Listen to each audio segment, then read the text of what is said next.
you, dear God, to be near to those whose time of joy has been turned into sadness.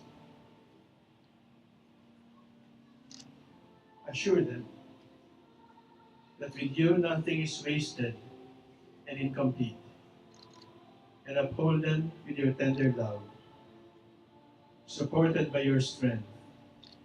May your love for one another be deepened by the knowledge of your love for us all. Amen. Brothers and sisters, the light we bear is a symbol of Christ, the light of the world. We received this light when we were baptized. We vowed to spread this light when we were confirmed.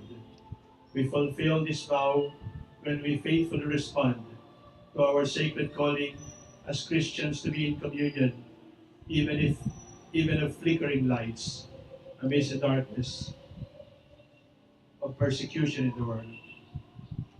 I ask you now, keep the flame of faith alive in your hearts.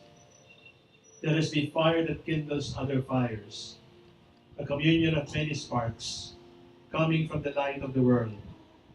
Walk always as children of the light.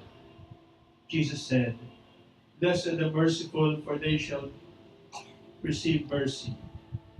I now send you to your homes, workplaces, schools, and communities. Let us be in solidarity with our persecuted brothers and sisters and tell the story of God's mercy through your lives.